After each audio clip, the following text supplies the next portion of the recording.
Commander Lisa Blackwood took a deep breath and straightened her uniform before entering the massive Galaxy Council chamber. The room stretched upward in a perfect dome, with thousands of seats arranged in rising circles. Representatives from over 300 alien species filled those seats today, their eyes all turning to watch the human delegation arrive. Lisa led the 20-person Earth team down the central walkway. She kept her face calm, but inside her heart beat faster. Today would change everything. "The human delegation is recognized," announced the council speaker, a tall, blue-skinned alien with 4 arms. His voice echoed through the chamber. Lisa stepped forward to the speaking platform. The Earth delegation took their seats behind her, faces serious. They all knew what was coming. "Thank you, Speaker Zorax," Lisa said. Her voice was strong and steady. "Earth has a statement for the Galaxy Council today." A low murmur spread through the alien representatives. Most looked bored. Humans always complained about something. After 50 years as junior members of the Council, humans had developed a reputation for being difficult. The Primarch, leader of the Council, leaned forward in his crystalline throne.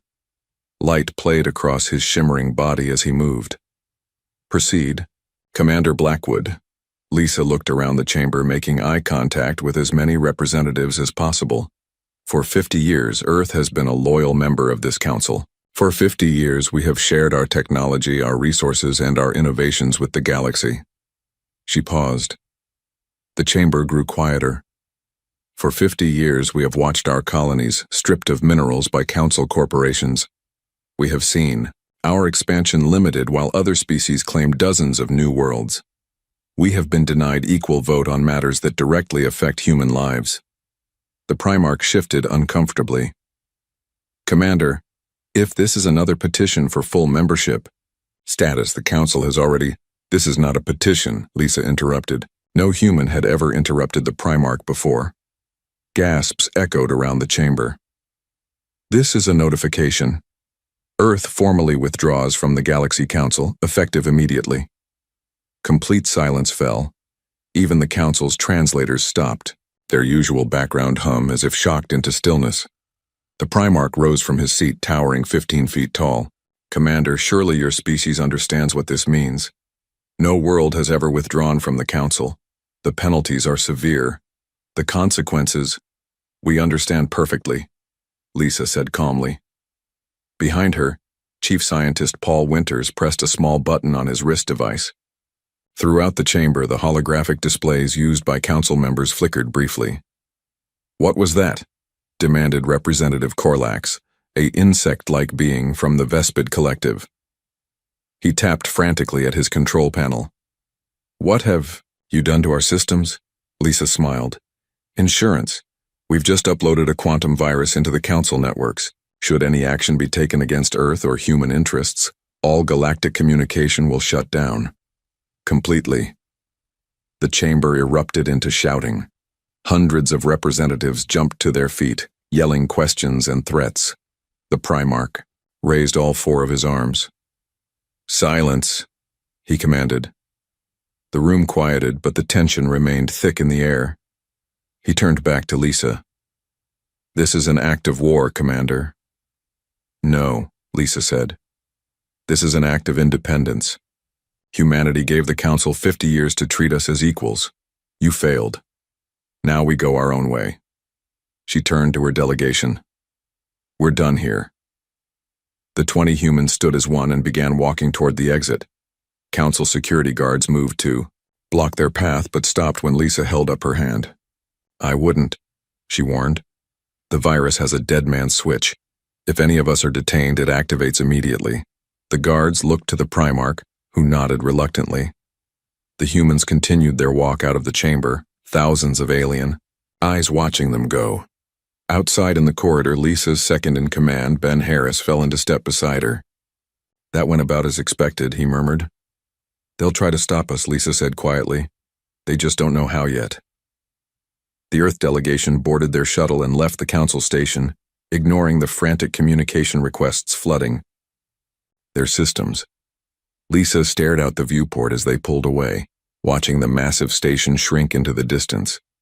2 hours later, they docked with the Earth flagship Defiance. Admiral Greg Franklin waited for them in the docking bay. He was tall, with gray at his temples, his face lined from years of military service. "It's done," Lisa reported as the delegation disembarked. "Phase 1 complete."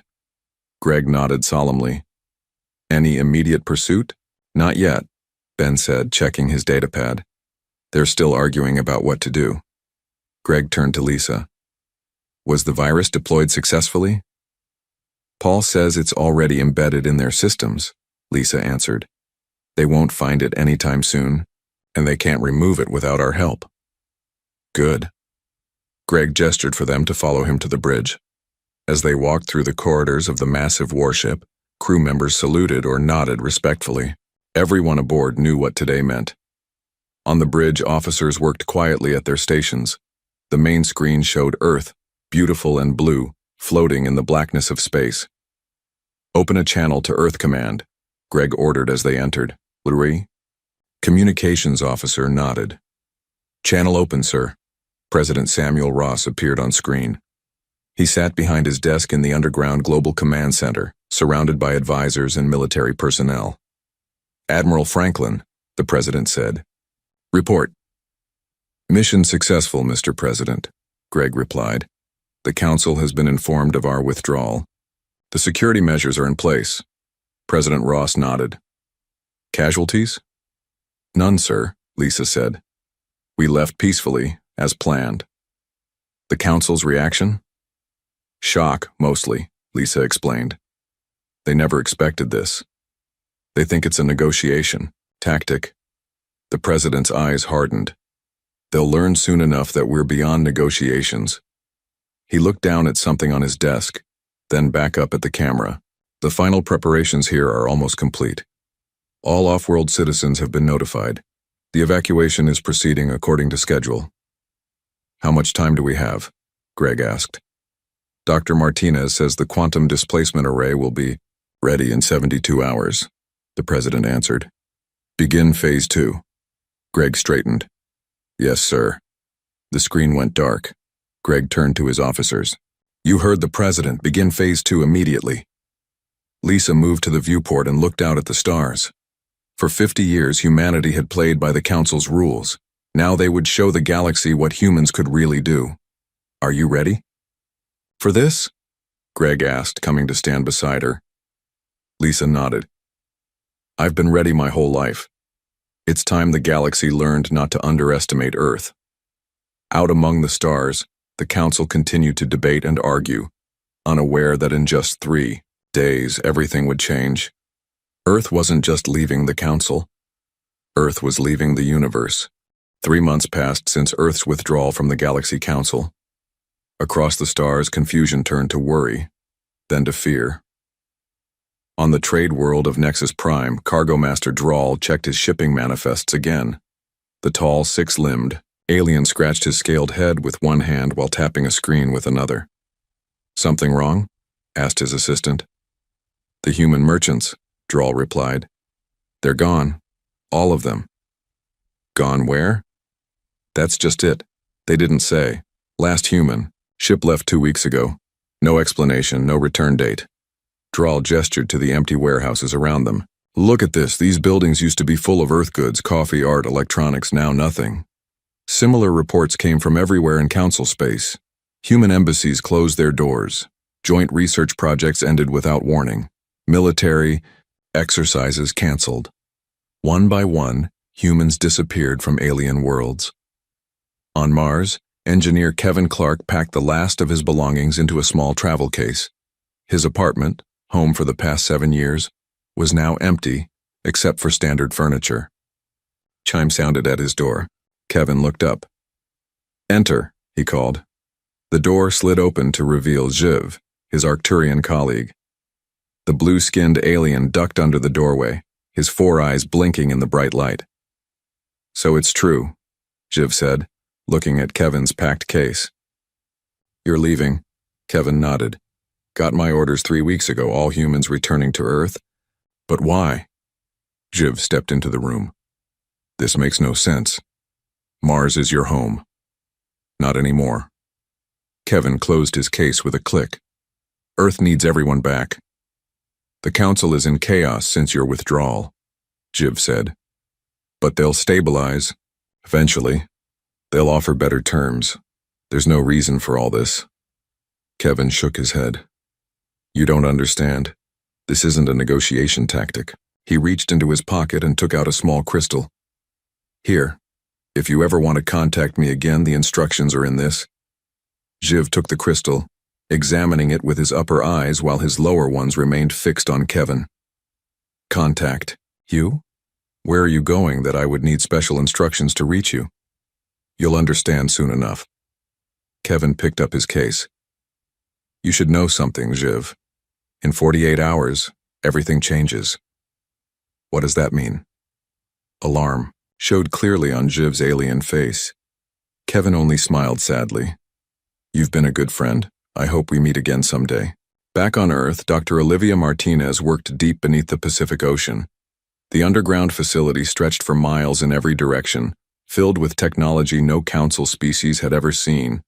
Olivia stood before the heart of it all, the quantum displacement array.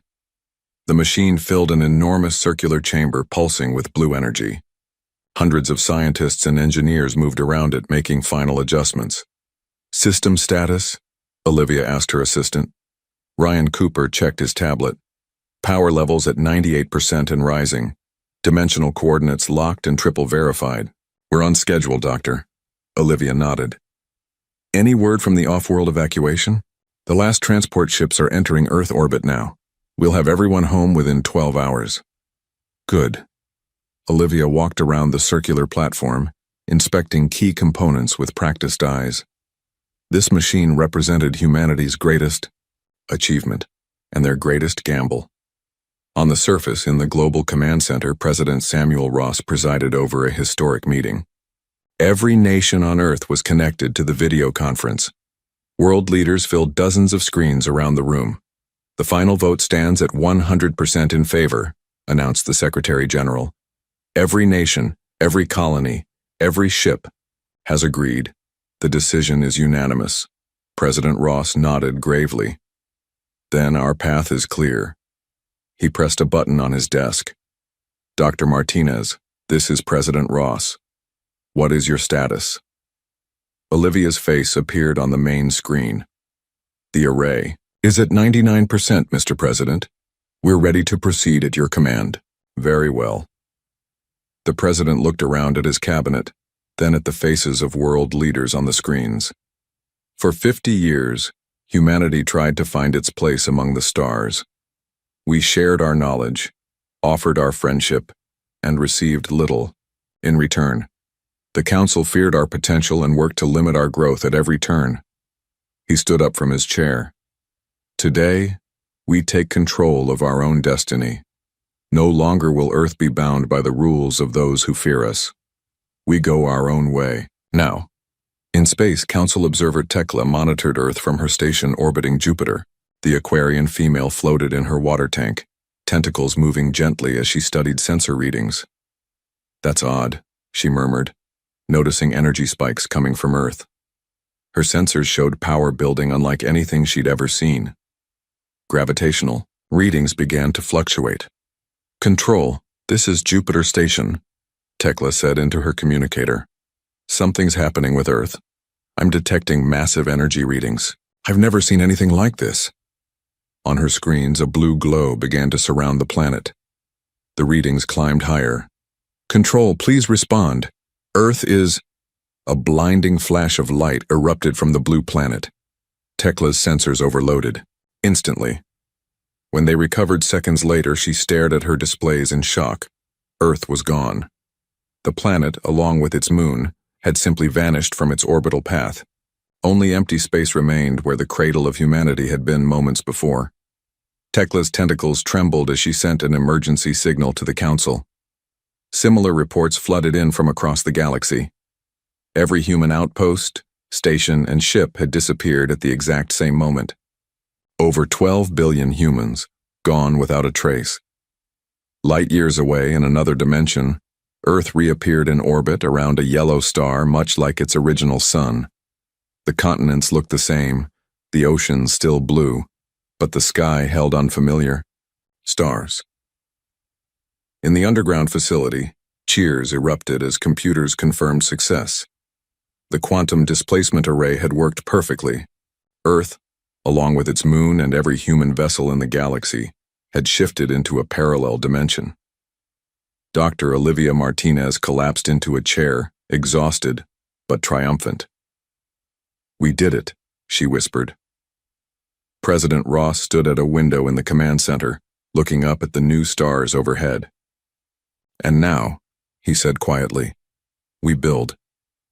In the dimension they left behind, the Galaxy Council held an emergency session. Fear filled the chamber as the impossible truth became clear. Humans had developed technology to move between dimensions. The species the Council had dismissed as troublemakers had just demonstrated power beyond anything in known science, and no one knew when or where they might return. The Galaxy Council met in emergency session for the 5th straight day. Representatives from hundreds of species argued loudly across the great chamber. Fear and confusion hung in the air like a storm cloud. "Order! We must have order!" shouted the Primarch, his crystalline body flashing with colored light. The room gradually quieted. Chief Scientist Xor has completed his analysis of the Earth event. We will hear his report now. Xor, an ancient Pleiadian with pale blue skin, walked slowly to the center of the chamber. He looked tired. His team had worked without rest since Earth's disappearance. "Honorable representatives," Xor began, his voice thin but clear. "After extensive study, we can confirm what many have suspected. Earth has not been destroyed. The humans have developed technology to move between dimensions. Even though many had guessed this, hearing it confirmed sent fresh shockwaves through the assembly. "This is impossible," shouted Representative Morrigan of the Centauri League, rising from her seat. "Such technology would require energy equal to several suns." "And yet, the evidence is before us," replied Xor calmly. "Somehow, the humans found a way. They have relocated their entire civilization to another dimension beyond our reach." "But why?" asked a representative from the outer systems. "Why would they take such a drastic step?" The Primarch's light patterns darkened. "Because we gave them no choice. For 50 years, we treated humans as lesser members of our community. We feared their rapid advancement and tried to contain them. Now they have shown us just how advanced they truly are." Silence fell across the chamber as the implications became clear. A species capable of moving between dimensions could appear anywhere at any time, with incalculable military advantage. "What are we to do?" someone finally asked. The Primarch looked around the chamber. "For now, we wait. And we prepare." In their new dimensional home, humans wasted no time. Earth had arrived in a star system remarkably similar to their original solar system. The new sun provided familiar warmth and light. The planet slipped easily into a stable orbit. Most importantly, this dimension contained no intelligent alien life. Humanity had an entire universe to explore and claim as their own. 1 month after the dimensional jump, young communications officer Stephanie Williams sat at her monitoring station in New Houston. Her job was to watch data from probes left behind in their original dimension. "Anything interesting?" asked Commander Eric Donovan, stopping by her desk during his rounds. Stephanie nodded. "The Council has held emergency sessions every day since we left. They're still trying to figure out how we did it." She smiled. "They're scanning for ways to follow us, but they don't even understand the basic principles of dimensional travel." Eric looked at the data streams. "And the power balance?" "Shifting rapidly, sir. Without Earth's technology and trade, several systems are already facing economic collapse.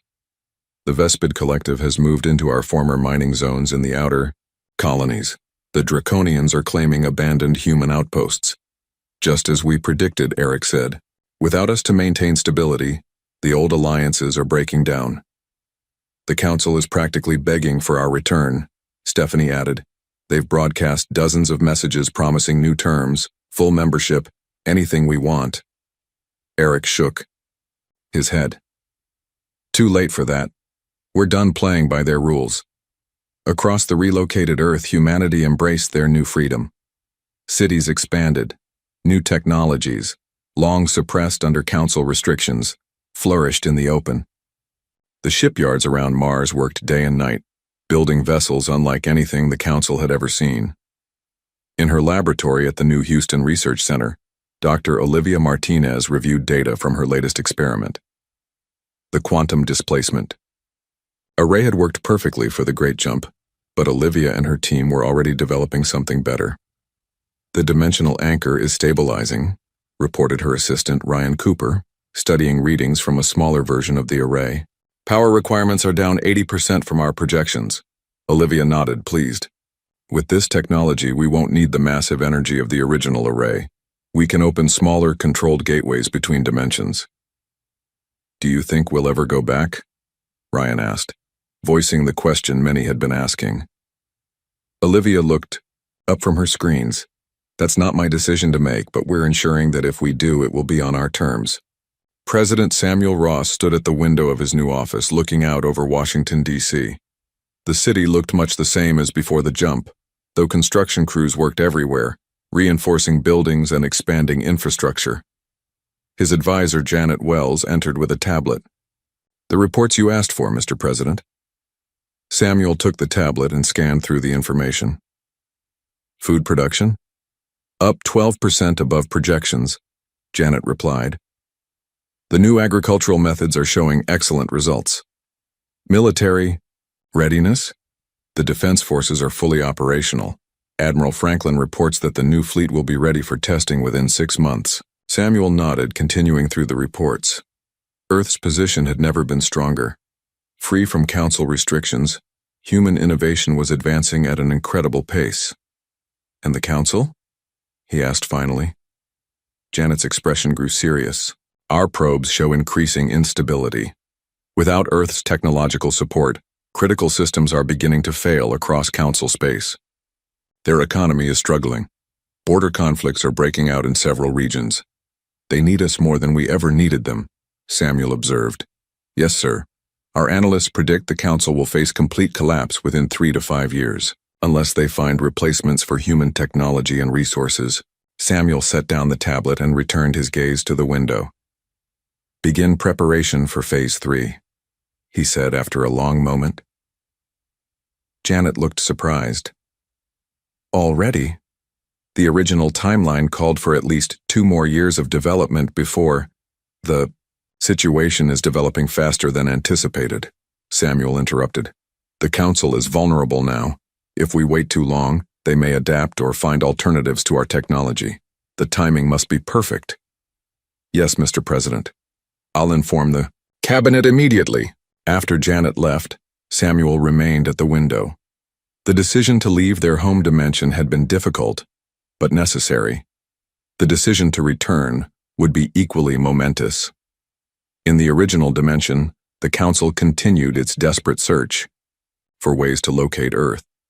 Their best scientists worked day and night, trying to understand the principles of dimensional travel that humans had mastered. They didn't know that humans were already preparing to return.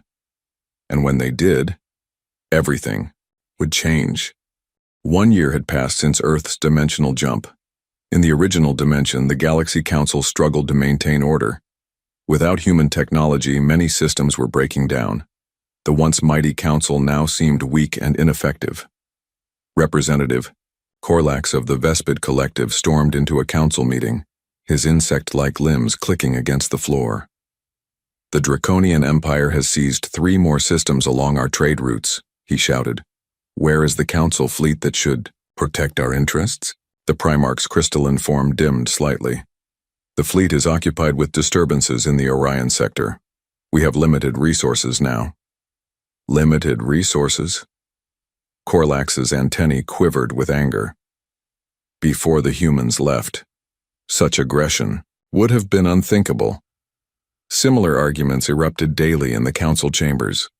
Old rivalries, once kept in check by council authority, now flared into open conflict. Trade disputes turned into armed skirmishes. Border conflicts escalated into regional wars. During a private meeting of the council's inner circle, the Primarch spoke honestly for the first time. We were fools, he admitted, his voice low. We never understood how central humans had become to our civilization. Their dimensional displacement technology alone represented a leap forward of at least 5 centuries. More concerning is what they might be developing now, added Representative Corlax, who had recently joined the inner circle. Isolated in their new dimensional pocket, free from our restrictions, with resources we cannot fathom. The Council authorized unprecedented resources toward dimensional breach technology, hoping to locate Earth. Every attempt failed. Humanity had covered their tracks masterfully. In their new home dimension, Earth thrived like never before. Cities expanded upward and outward. The population, no longer restricted by Council regulations, spread to Mars, Venus, and beyond. New colonies formed throughout their solar system. Dr. Olivia Martinez stood before President Samuel Ross and his cabinet in the Oval Office. A holographic display showed her latest breakthrough. The dimensional viewport is fully operational, Olivia explained, pointing to a device that resembled a window frame. It allows us to see into our original dimension without creating a physical passage. Show us, Samuel requested. Olivia nodded to her assistant, Ryan Cooper, who activated the device. The space within the frame shimmered, then cleared to show the council chambers. The representatives were in the middle of another heated argument. Remarkable, breathed Janet Wells, the president's advisor. We can observe them, but they cannot detect us? Correct, Olivia confirmed. We can look anywhere in our original dimension. We've been monitoring key locations for weeks. Samuel studied the scene in the viewport. What about the anchor technology? Can we move objects between dimensions yet? We've succeeded with test objects up to the size of a small shuttle, Olivia replied. The energy requirements are manageable. We could send a vessel back right now if needed. The president nodded thoughtfully. And a human? Perfectly safe, Olivia assured him. We've run dozens of simulations. Samuel turned to Admiral Greg Franklin, who stood near the back of the room. Admiral, is the diplomatic vessel ready? The messenger is fully operational, Mr. President, Greg confirmed. Ambassador Mitchell and his team can depart whenever you give the order. Samuel looked around at his advisors. Are we in agreement that the time has come? The cabinet members exchanged glances, then nodded one by one. Very well, Samuel said. Begin Phase 3. 3 days later, Ambassador Sean Mitchell boarded the messenger, a sleek vessel unlike any design seen in Council space before. The ship was small but incorporated Earth's most advanced technology. Remember your instructions, Admiral Franklin told Sean before departure. This is not a negotiation. You are informing the Council of our terms, not asking for their approval. Sean nodded. I understand, Admiral. The terms are non-negotiable. The Council will likely try to delay, to study our technology to regain some advantage, Greg warned. Don't let them stall. We return on our terms or not at all. Sean straightened his simple gray uniform. After a year watching them fall apart without us, I think they'll be more receptive than you expect. In a specialized chamber deep beneath the Pacific Ocean, Dr. Olivia Martinez made final adjustments to the dimensional gateway. Unlike the massive array used for Earth's jump, this portal was small and precise, designed to open exactly where and when needed. Coordinates locked, Ryan reported, targeting the approach to Jupiter, near where our monitoring station used to be.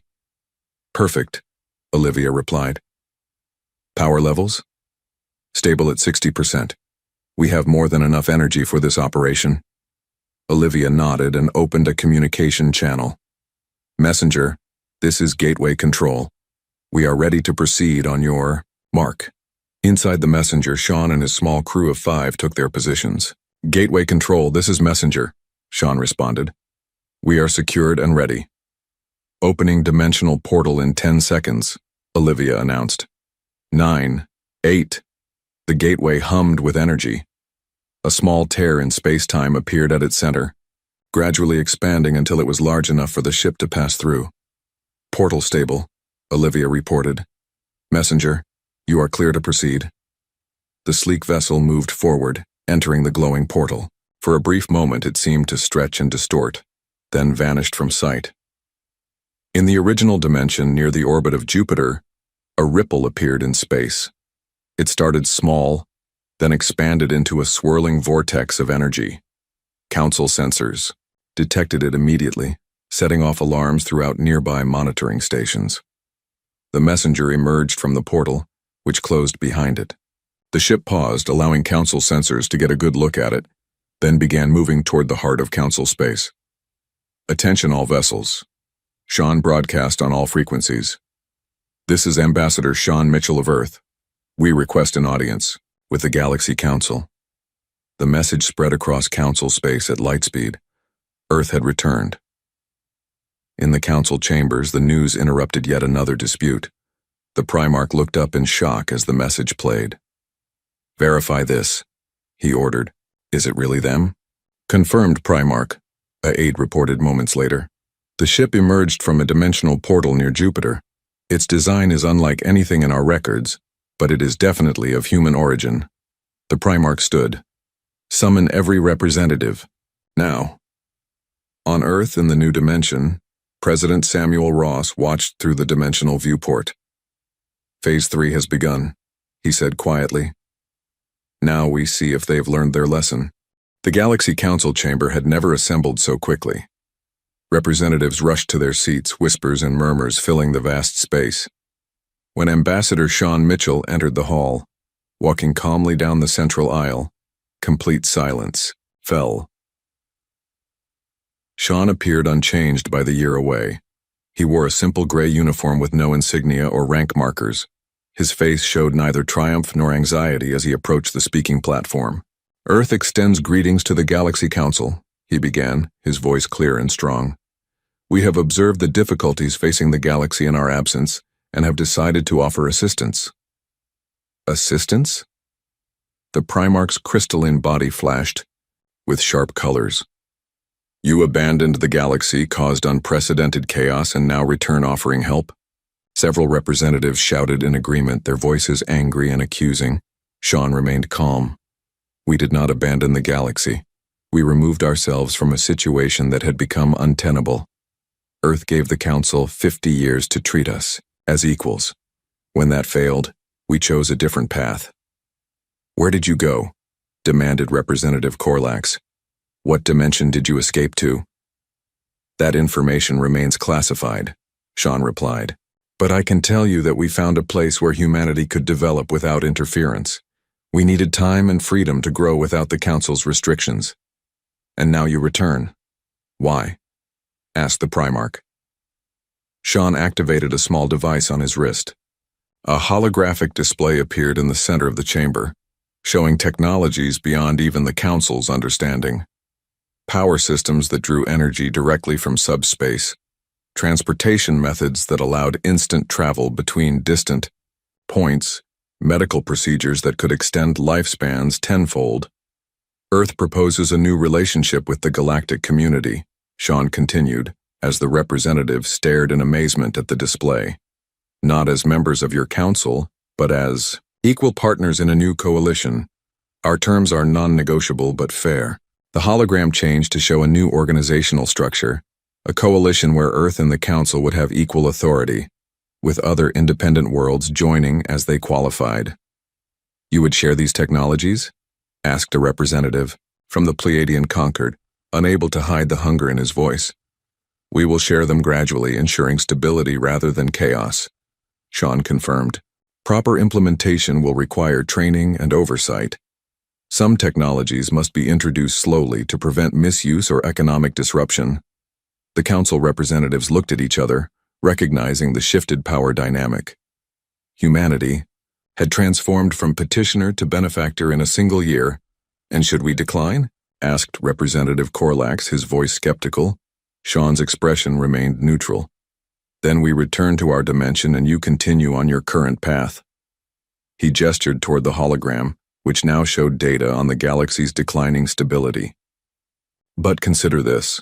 The threats facing this galaxy, the void entities beyond the rim, the expanding dark energy zones, these challenges require solutions beyond conventional science. Solutions we now possess." The Primarch conferred quietly with several senior representatives. The chamber remained silent as they discussed among themselves. Finally, the Primarch addressed Sean again. "We would need time to consider such a fundamental restructuring of galactic governance," he said carefully. Sean shook his head. "Earth's offer is time-limited.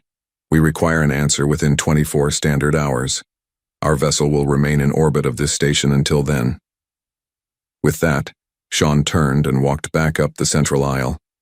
Council guards made no move to stop him. Back aboard the messenger, Sean contacted Earth.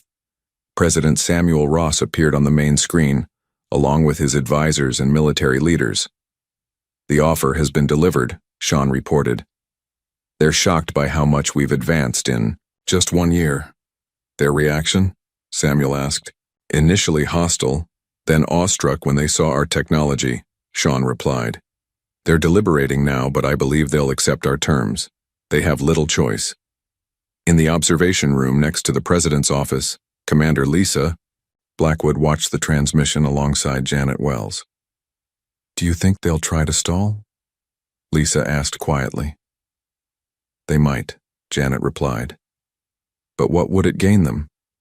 Every day without human technology widens the gap between us." Lisa nodded. "And if they reject our offer? Then we continue developing in our new dimension," Janet said. "We don't need them anymore. That's our greatest advantage." "No," Lisa disagreed. "Our greatest advantage is that we now exist in multiple dimensions simultaneously. We've transcended their understanding of reality itself." 23 hours later, Sean received a message from the council. The Primarch requested his return to the chamber for their response. The massive room was now filled to capacity. Every member world had sent representatives, even those from the farthest reaches of the galaxy. Sean walked to the platform amid complete silence. The Primarch rose from his crystalline throne. "Ambassador Mitchell, the Galaxy Council has considered Earth's proposal." He paused, his body shimmering with subdued colors. "We accept your terms." A murmur ran through the chamber. Some voices approving, others clearly unhappy, but none openly protesting. "In recognition of humanity's unique contributions to galactic civilization," the Primarch continued, "we acknowledge Earth as an equal partner in governance. The new coalition will be established according to the framework you provided." Sean nodded. "Earth is pleased by your wisdom. We will begin technology transfers immediately, starting with the communication and power systems most needed for stability." "And Earth itself?" asked Representative Corlax. "Will your planet return to this dimension?" "Not entirely," Sean replied. "We have established ourselves successfully in our new home.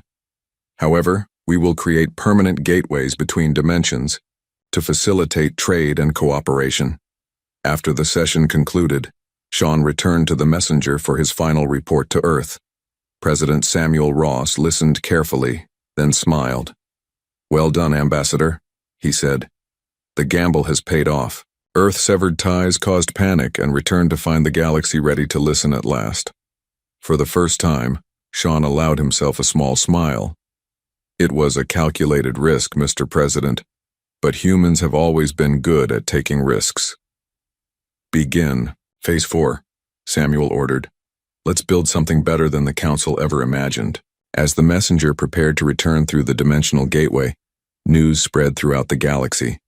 Earth had returned, but everything had changed. The species once considered troublesome upstarts had demonstrated power beyond imagination. The new coalition would fundamentally reshape galactic civilization, with humanity at its center not through conquest or domination, but through innovation and the courage to stand alone when necessary. Earth had severed ties with the Galaxy Council, left the universe in panic, and returned to build a better future for everyone.